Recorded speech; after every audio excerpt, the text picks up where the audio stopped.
নমস্কার, আমি বলরাম ঘোষ। আজ আমি আপনাদের সামনে ধ্বনি পরিবর্তনের বিভিন্ন রীতি সম্পর্কে আলোচনা করব। ধ্বনি পরিবর্তনের বিভিন্ন রীতি বলতে গিয়ে আমরা প্রথমেই ধ্বনি সম্পর্কে একটু জেনে নেব যে ধ্বনি কী। না, ধ্বনি দেখুন আমি লিখেছি মানুষের বাকযন্ত্রের দ্বারা উচ্চারিত আওয়াজকে ধ্বনি বলে। তো সেটা আমাদের হয়তো মনে প্রশ্ন আসতে পারে যে কাকের আওয়াজ, অন্যান্য পাখির আওয়াজ বা বাস লরি তাদের যে হর্নের আওয়াজ, তাহলে সেগুলো কি ধ্বনি নয়? না, আমরা সেগুলোকে ধ্বনি বলতে পারবো না, সেগুলো শুধুমাত্র আওয়াজই। কারণ মানুষের তার নিজের চাহিদার জন্য, তার মনের ভাব প্রকাশ করার জন্য যে আমাদের যে বাকযন্ত্র আছে সেই বাকযন্ত্রের দ্বারা উচ্চারিত যে আমাদের মনের ভাবটা, তাকে আমরা বলবো ধ্বনি।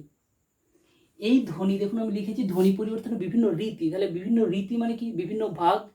কেন ধ্বনি পরিবর্তন হয়, তাহলে এইটুকু অংশ যদি আমরা ব্যাখ্যা করি, সেই ধ্বনি পরিবর্তন কেন হয়, দেখুন আমি লিখেছি কেন ধ্বনি পরিবর্তন হয়। তো এই প্রসঙ্গে আমরা বলতে পারি না, ভৌগোলিক ও পরিবেশগত কারণের জন্য আমাদের ধ্বনি পরিবর্তন হতে পারে। 2 নম্বর, না উচ্চারণের অসাবধানতার জন্য। আমরা ভুল উচ্চারণ যদি করি, আমাদের জিহ্বার যদি আড়ষ্টতা থাকে, তখনও ধ্বনি পরিবর্তন হয়ে যেতে পারে। উচ্চারণ কষ্ট লাঘবের জন্য। সর্বদা আমাদের জিহ্বা কি চাই না, একটু কম কম সংক্ষেপে উচ্চারণ করতে। বড় বড় নামগুলো হয়তো নিত্যানন্দ নাম উচ্চারণ করবে নিতাই। কিসের জন্য? না জিহ্বার আড়ষ্টতা কমানোর জন্য বা উচ্চারণ কষ্ট লাঘবের জন্য ওই জন্য পয়েন্টটা দেওয়া হয়েছে। তাহলে এর জন্য ধ্বনি পরিবর্তন হতে পারে। আর কি না অন্য ভাষার প্রভাবের জন্য। পাশাপাশি অঞ্চল ভেদে বা ভাষা অঞ্চলের মানুষ, এক ভাষা অঞ্চলের মানুষের সঙ্গে আরেক ভাষা অঞ্চলের মানুষের যোগাযোগ হলে, এক ভাষার মানুষের সঙ্গে অন্য ভাষার মানুষের যখন কথাবার্তা হবে, তাদের মধ্যে কিছু ভাষার আদান প্রদান হতে পারে, তার প্রভাবেও ধ্বনি পরিবর্তন হতে পারে। অথবা শ্রবণ ও বোধের ত্রুটির কারণে হয়তো আমরা ভুল শুনলাম, তার জন্য ধ্বনি পরিবর্তন হয়তো ভুল লিখব, অথবা ভুল বলতে পারে, তার জন্য হতে পারে। এই মোটামুটি দিকের জন্য বা এই কারণের জন্য আমরা বলতে পারি ধ্বনি পরিবর্তন হয়। এবার এই ধ্বনি পরিবর্তন তো হয়, কত রকমভাবে ধ্বনি পরিবর্তন হয়, তার জন্যই আমাদের লেখা হয়েছে ধ্বনি পরিবর্তনের বিভিন্ন রীতি, সেগুলো আমরা আলোচনা করছি। তো আমরা ধ্বনি পরিবর্তনের বিভিন্ন রীতিতে আমরা 4টি ভাগে ভাগ দেখিয়েছি। তো এটাই ভাগ যে ধ্বনি পরিবর্তনের বিভিন্ন রীতিতে প্রথমত ধ্বনির আগম ঘটে, ধ্বনির লোপ হয়, ধ্বনির স্থানান্তর হয়, আর ধ্বনির রূপান্তর হয়। তো ধ্বনির আগম পাঠটাকে আমি প্রথমে দেখানোর চেষ্টা করছি। ধ্বনির আগম কি না, ধ্বনির আগম মানে কি না, আমরা জানি দুটো ধ্বনি, স্বরধ্বনি, ব্যঞ্জন ধ্বনি। তাহলে স্বরধ্বনির আগম একবার ঘটেছে, একবার ব্যঞ্জন ধ্বনির আগম ঘটেছে। তাহলে স্বরধ্বনির আগমটা কোথায় ঘটবে না, শব্দের আদিতে বা মধ্যে বা অন্তে যদি স্বরধ্বনির আগমন ঘটে, তখন তাকে আমরা বলবো স্বরধ্বনির আগম। ব্যঞ্জন ধ্বনির আগম কখন বলবো না, শব্দের মধ্যে যদি ব্যঞ্জন ধ্বনির আগম ঘটে, সে আদি বা মধ্য বা অন্তে, তখন তাকে আমরা বলবো ব্যঞ্জন ধ্বনির আগম। এই আদি মধ্য অন্তর ভিত্তিতে স্বরধ্বনির আগমকেও 3টি ভাগে ভাগ করা হয়েছে, ব্যঞ্জন ধ্বনির আগমকেও 3টি ভাগে ভাগ করা হয়েছে। আদি স্বরাগম বা আদি স্বরধ্বনির আগম, দেখুন দেখিয়েছি স্টেশন থেকে স্টেশন, তাহলে হর্ষই ধ্বনির আগম ঘটেছে। মধ্য স্বরাগম বা মধ্য স্বরধ্বনির আগম কি, রত্ন থেকে রতন, রতন, তাহলে র তয়দন্তন্য ছিল, এখানে কি হয়েছে রতন, এর মাঝখানে একটা অস্বরধ্বনি প্রবেশ করেছে। অন্তঃস্বরাগম কি বা অন্তঃস্বরধ্বনির আগম, সত্য থেকে সত্যি, একটা হর্ষই ধ্বনির আগম ঘটেছে শেষে। একইভাবে বলা যেতে পারে ব্যঞ্জন ধ্বনির আগম কি না, ব্যঞ্জন ধ্বনির আদি ব্যঞ্জনাগম বা মধ্য ব্যঞ্জনাগম বা অন্ত ব্যঞ্জনাগম। তাহলে শব্দের আদিতে কি ছিল ওঝা, হয়ে গেছে রোজা, র ধ্বনির আগমন ঘটেছে। মধ্য ব্যঞ্জন ধ্বনির আগম, অম্ল, অময়ল, হয়ে গেছে অম্বল, একটা ব ব্যঞ্জন ধ্বনির আগমন ঘটেছে। অন্ত ব্যঞ্জন ধ্বনির আগম কি না, ধনু, আমরা উচ্চারণ করি কি ধনুক, তাহলে শব্দের শেষে ক ব্যঞ্জন ধ্বনির আগমন ঘটেছে। তাহলে এইভাবে আদি মধ্য অন্ত ব্যঞ্জন ধ্বনির আগম হয়েছে। ধ্বনির আগমের পরে আমরা কি আসবো, ধ্বনির লোপ। ধ্বনির লোপকেও একইভাবে 2টি ভাগে ভাগ করা হয়েছে, স্বরধ্বনি লোপ আর ব্যঞ্জন ধ্বনি লোপ। স্বরধ্বনি লোপকে 3টি ভাগে ভাগ করা হয়, আদি মধ্য অন্ত। আদি মধ্য অন্ত মানে কি, আদি স্বরলোপ বা মধ্য স্বরলোপ, অন্তঃস্বরলোপ। তাহলে কোনো শব্দের আদিতে বা মধ্যে বা অন্তে যদি স্বরধ্বনির লোপ হয় তখন তাদেরকে বলবো আমরা স্বরধ্বনির লোপ। একইভাবে ব্যঞ্জনধ্বনি, না ব্যঞ্জনধ্বনির লোপ সেইভাবে আমাদের সচরাচর ব্যবহার করা হয় না, কিছু কিছু ক্ষেত্রে আমাদের ব্যবহার করা হয়। তার মধ্যে যেটা উল্লেখযোগ্য সেটা হচ্ছে হলোপ, রলোপ আর কিছু অন্যান্য লোপ পাওয়া যায়। এছাড়াও ধ্বনি লোপের আরও একটি বিভাগ আমরা খুঁজে পাই যার নাম হচ্ছে সমাক্ষর লোপ। আসছি আমরা তো স্বরধ্বনির লোপকে। তাহলে আদি স্বরলোপে আমি দেখুন একটা উদাহরণ দিয়েছি, অতসি থেকে হয়ে গেছে কি তিসি। মধ্য স্বরধ্বনির লোপ নাতিনি থেকে হয়ে গেছে নাতনি, তাহলে মাঝখানের হস্যইটা লোপ পেয়েছে। অন্ততে আজি থেকে আজ, শেষের হস্যইটা লোপ পেয়েছে। ব্যঞ্জনধ্বনি লোপেও একইভাবে আমরা কি দেখবো, যেটা বলছিলাম হলোপ। হলোপ মানে কি, এই শব্দগুলো থেকে হ লোপ পেয়ে যাবে। যেমন ফলাহার থেকে ফলার। আরেকটা লিখেছি দেখুন, হ্রদ থেকে দহ থেকে দ, আমরা সচরাচর উচ্চারণ করি দ, তাহলে অ্যাকচুয়ালি শব্দটা হ্রদ, তাহলে হ উঠে গেল, শেষে এসে দাঁড়িয়েছে শুধু দ। রলোপ কি ষাট, তারপর একটা টয়ে রেপ। ষাটকে আমরা তাড়াতাড়ি উচ্চারণ করার সময় আমরা কি বলি ষাট। শুধু এই রেপ অর্থাৎ র লোপ পেয়েছে। আর অন্যান্য লোপে কি না, নবধর থেকে নধর। নবধর আমরা কেউ বলি না, আমরা নধরই বলি। আর যে সমাক্ষর লোপ আমরা দেখছিলাম, সমাক্ষর শব্দের অর্থ কি, সম অক্ষর লোপ পেয়ে যাওয়া। সম অক্ষর মানে কি, তাহলে ছোট কাকা, তাহলে কা কা দুটো একই ধরনের অক্ষর, সেই অক্ষর লোপ পেয়ে কি হয়েছে ছোট কা। একইভাবে আমরা বলতে পারি বড় দিদি, বড়দি, ইত্যাদি ইত্যাদি। এরপরে আমরা আসছি ধ্বনির স্থানান্তর।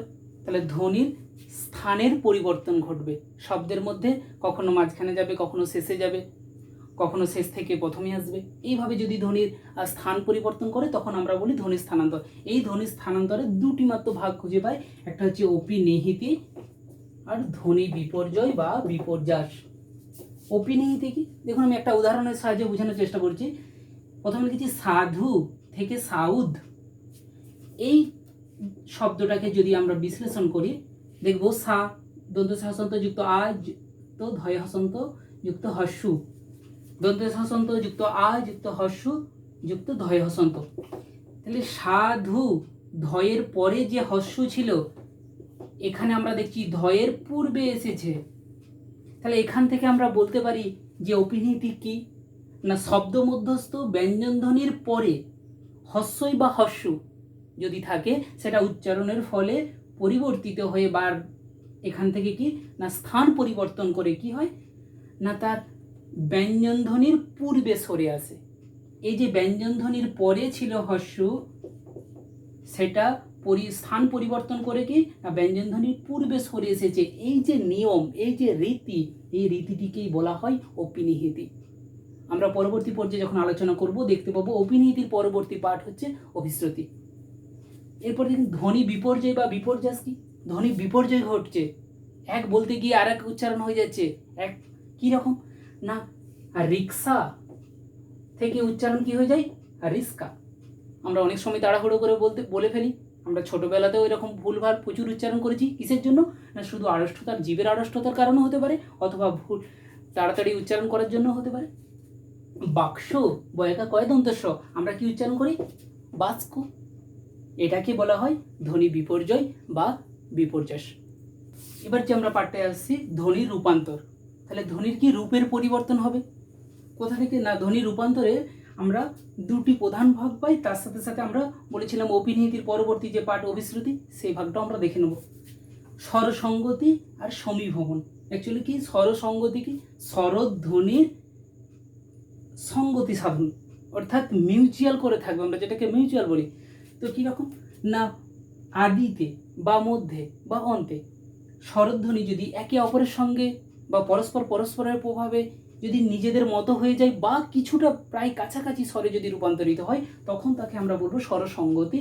আর সমীভবনটা কি, অ্যাকচুয়ালি সমীভবন হচ্ছে ব্যঞ্জনধ্বনির সঙ্গতি। তাহলে ব্যঞ্জনধ্বনির আদিতে বা মধ্যে বা অন্তে বা একে অপরের সঙ্গে বা পরস্পরের প্রভাবে যদি প্রভাবিত হয়ে বা রূপান্তরিত হয়ে অন্য শব্দে বা একই রকম ধ্বনিতে পরিণত হয়, তখন তাকে আমরা বলবো সমীভবন। তো এই প্রত্যেকটা ভাগেরই তিনটে করে ভাগ, তাহলে প্রগত, পরাগত এবং অনন্য। প্রগত কি তাহলে পূর্ববর্তী স্বরধ্বনির প্রভাবে পরবর্তী স্বরধ্বনি পরিবর্তিত হয়ে যদি তার মতো অথবা প্রায় কাছাকাছি ধ্বনিতে রূপান্তরিত হয় তখন তাকে প্রগত স্বরসঙ্গতি বলবো। তাহলে পূজা থেকে হয়েছে পুজো। পরাগত কি না, পরবর্তী ধ্বনির প্রভাবে যখন পূর্ববর্তী ধ্বনি একই রকম ধ্বনিতে পরিণত হবে তখন তাকে বলবো পরাগত স্বরসঙ্গতি। শিখে থেকে সে খে, তাহলে খেয়ের প্রভাবে হর্ষইটা একার একই রকম সঙ্গতি হয়েছে, অর্থাৎ পরাগত স্বরসঙ্গতি হয়েছে।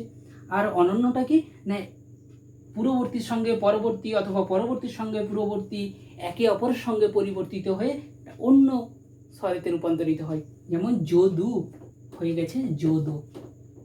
সমীভবন কি, সমীভবন আমরা প্রথমেই বললাম যে এটা ব্যঞ্জন ধ্বনির সঙ্গতি কি না, এটাও তাহলে পূর্ববর্তী ব্যঞ্জন ধ্বনির প্রভাবে পরবর্তী ব্যঞ্জন ধ্বনি যদি পরিবর্তিত হয়ে তার মতো বা প্রায় কাছাকাছি ধ্বনিতে রূপান্তরিত হয় তখন তাকে আমরা বলবো প্রগত সমীভবন। পদ্ম পদয়ম থেকে হয়ে গেছে পদ্ম, অর্থাৎ উচ্চারণগত। আমরা বানান অবশ্যই লিখি পদ্ম, কিন্তু আমরা বলি না পদ্ম, আমরা উচ্চারণ করি কি পদ্ম, পদয়দ। পরাগত কি না, পরবর্তী ধ্বনির প্রভাবে যখন পূর্ববর্তী ব্যঞ্জন ধ্বনি রূপান্তরিত হয়ে তার মতো হয়ে যাবে তখন তাকে বলবো আমরা কি না পরাগত সমীভবন। গল্প, তাহলে গ লয়ে প, শেষে কি আছে প, প ধ্বনির প্রভাবে ল পরিবর্তিত হয়ে কি হয়ে গেছে না গপ্প। আর অনন্যটা কি না, একের সঙ্গে অন্যের পরিবর্তিত হয়ে যখন অন্য রকম ধ্বনিতে রূপান্তরিত হয় তাহলে কুৎসা হয়ে গেছে কুচ্ছা। আর যে অন্য পাঠটা আমাদের ছিল অভিশ্রুতি, অভিনীতির পরবর্তী ক্ষেত্রের যে পাঠটা সেটা হচ্ছে অভিশ্রুতি। তাহলে অভিনীতিজনিত যে ব্যঞ্জন ধ্বনির পরে হর্ষই বা হর্ষটা পূর্বে উচ্চারিত হয়েছিল, কন্যাটা কৈন্যা হয়ে গিয়েছিল, সেটাই আবার পরবর্তী পর্যায়ে রূপান্তরিত হয়ে কি হয়ে যায় না এ হয়ে গেছে, তখন আর হর্ষই আর হর্ষ থাকে না, তখন কি হয়ে যায় এ ধ্বনিতে রূপান্তরিত হয়েছে। এই যে রীতি, এই রীতিটিকে বলা হয় অভিশ্রুতি। আশা করি আপনারা সকলে বুঝতে পেরেছেন ধ্বনি পরিবর্তনের বিভিন্ন রীতি সম্পর্কে। আমরা পরবর্তী ক্লাসে উচ্চারণের বৈশিষ্ট্য অনুসারে স্বরধ্বনি এবং ব্যঞ্জন ধ্বনির যে উচ্চারণগত তার যে স্থান বা বৈশিষ্ট্য বা তার বিভিন্ন বিভাগ সম্পর্কে আমরা পরবর্তী ক্লাসে আলোচনা করব।